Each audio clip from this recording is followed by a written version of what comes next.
meal is called barbacoa beef, okay?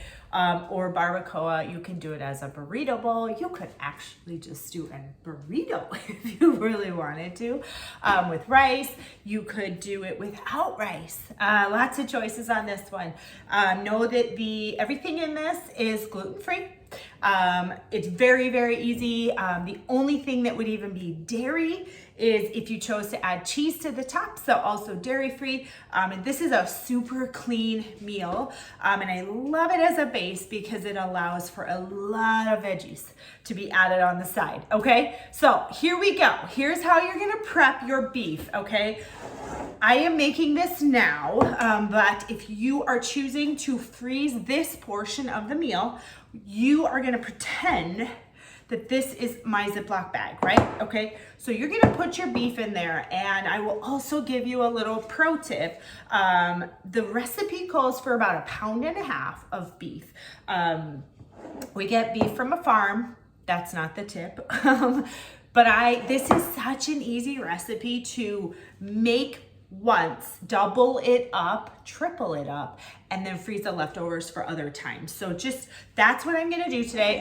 We're actually having company, so we'll use a lot of it, but for me, it's just as easy to make, a larger piece of beef and just bulk up the rest of the recipe, because then I'm kind of cooking twice, a 2-for-1. It's like a BOGO, right? Okay, so here is the deal. I'm gonna tell you measurements of everything as if we were following the recipe in your package. But obviously, if you're doubling, double. If you're doing half, cut it in half, right?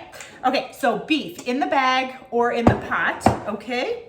And then what we're gonna do is take this little cylinder, and I'm gonna use an immersion blender to blend all of this. And the primary reason is the chipotle peppers that go into the mix. They're bigger, and so they need to get kind of blended up. It helps it all to just cook more like a sauce. If you do not have an immersion blender, that is a-okay. I would take the peppers that you're gonna use out of here. You could dice them on a cutting board. You could use your food chopper for them. I would say those are the two probably.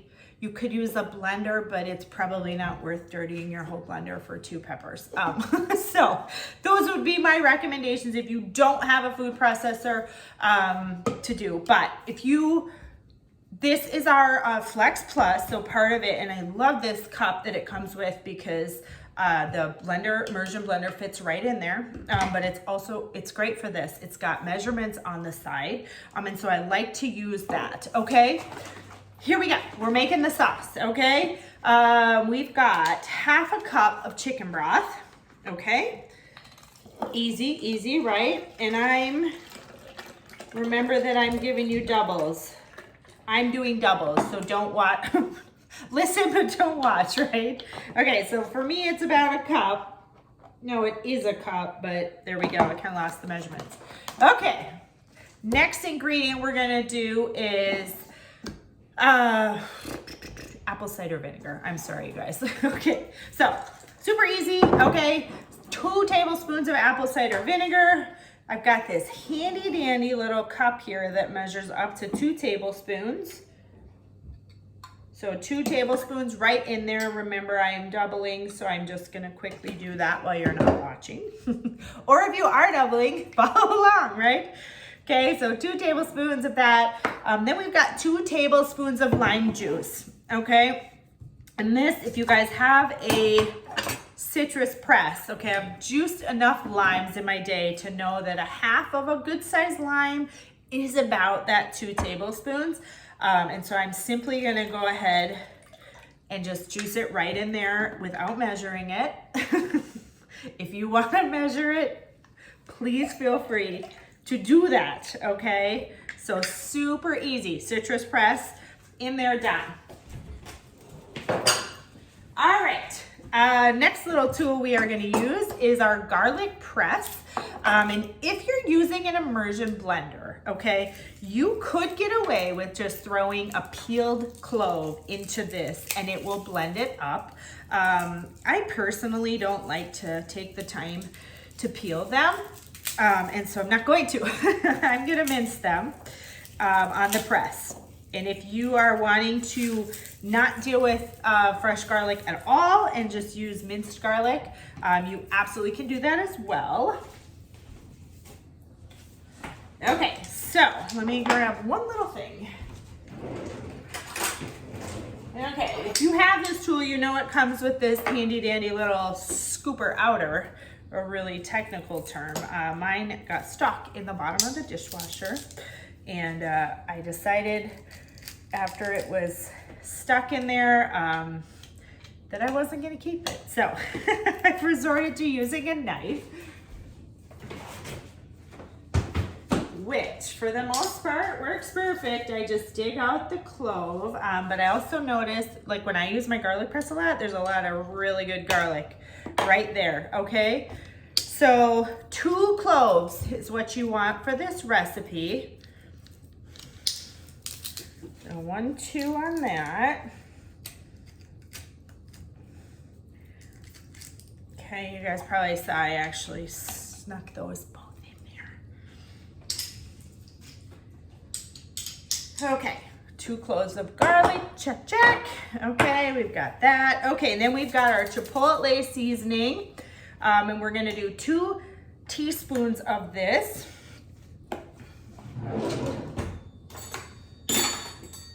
No?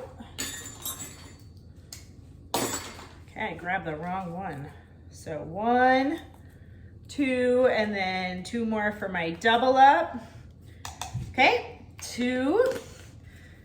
We are gonna add some salt and pepper, and that's kind of just to taste. And this salt and pepper you easily could get away with not using, and adding at the end if you need it. Okay, the last thing we're gonna add are these chipotle peppers.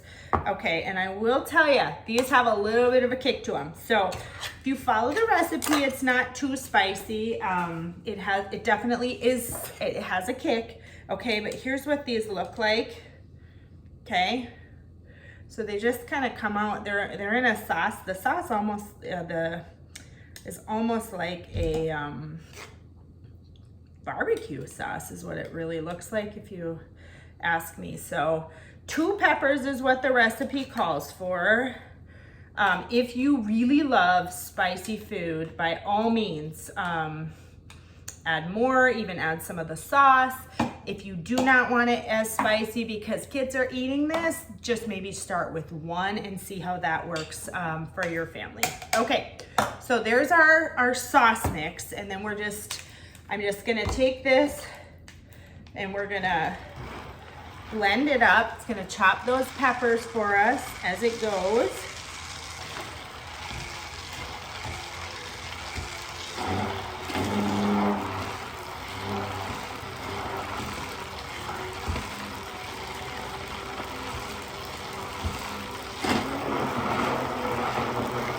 All right, okay. So some of the pepper, kind of the skins are on this, and just in an effort to save a little of the spice, I'm just gonna leave. But then that is your sauce. You're gonna simply pour this over your beef. Hopefully not splashed on your face, okay? And here is what it looks like, okay? So it's pretty full with the sauce. Couple things, if you're freezing this, that's it. Seal your bag. Fold your recipe in half, put it in your bag, double bag it, throw it in the freezer for another day, okay? I'm gonna make this today, and you can see my multi-cooker back there, which is our new pressure cooker. And so I'm gonna throw it on the beef setting. I probably will add a little bit of time, maybe 5 extra minutes on my setting, because I put, quite a bit more double plus the recipe, right? But if you were doing this in your multi-cooker, you're looking at about 35 minutes, even from frozen. I like to let things thaw in the fridge overnight, even if I'm gonna pressure cook, just because then it's got that really, really tender, meat that just pulls apart, okay? So I'm gonna show you a couple tips and tricks. So this is our quick shred, and this is super awesome for anything shredded. So for the barbacoa, this will work right, for the pulled pork, and you don't even need to take it out of the your pot, your crock pot, your Instapot, your multi-cooker pot, whatever pot you're using, Dutch oven if you want to cook it that way. When it's finished, this you'll just simply go in here and you're actually going to invert these and you're just going to like kind of stab, yep, stab and shred, okay? So easy to do, like this tool. It does have a magnet. If you choose to pull it out and shred it on something else, I do like this as well. These will actually lift up to like 25 pounds. So clearly, you know, this is way under, but it's nice to just be able to get on there underneath the meat and not worry about spilling it because you're moving it with a fork, okay? So there's one trick. Second thing, when I serve this, okay, so the second part of this meal is rice, cilantro lime rice, and you'll find the recipe for that. I personally don't like rice that's been cooked, frozen, and reheated. For me, it's too soggy. My family doesn't eat it, so I just think for the ease of 8 minutes in my multi-cooker, I'll just make it the day of, okay? That being said, the sides that I like to serve with this are so easy. I love to take this is one of our coolant serves, and so there's 6 little compartments, okay? And so here's what I put in there, and it's just like fresh ingredients. You don't need to necessarily do anything with them, but I'll tell you the last time I made this, what I filled this with. It was avocado slices, okay? I did tomatoes, cherry tomatoes. I did green onions, shredded cheese, jalapenos. Not many, but I put a couple in there, and then lime wedges, okay? We put a little bit of lime into our sauce, but the lime wedges, you know, as people, those that love lime, add more. And then as for serving, you can absolutely make this in a bowl with the rice, throw the beef on, put all your extras on. This makes awesome leftovers. So another awesome meal prep for eat your dinner and prep your lunches for a couple of days, or eat twice dinner-wise. So I love that. If you're serving for a crowd, these little, there are insulated serving bowls. We like to call them the Yeti bowls around the PC water cooler. These will keep your food warm like 4 to 6 hours, in that range. But super easy. The lid sits like that. I like to serve in here just because the multi-pot is a little bit big for serving. But they're great, and we have a couple different sizes of those, so I like to use those for both the beef and the rice. Takes literally just 3 serving things. So easy. Let's see, what else? The other options, when I'm serving these at home, I'll often throw in like a tortilla shell or a pita. For my kids, they love to eat them kind of burrito style, so either of those options work as well. Or if you just don't care for rice, definitely could go that route if you need some, you know, balanced carbs in the meal. So that was a lot of information. Barbacoa beef. You guys will love this recipe. It's so easy, but I love it, again, that it's easy to make. It's delicious. It's got a lot of great flavor in it, but then you just serve it and pair it with all kinds of fresh vegetables that are obviously super healthy for everybody eating. So enjoy, you guys. We would love to hear how you serve this. What is your favorite things to put with it, or how many lunches you've made out of it? All those good things. Share with us as you cook. We'll see you soon.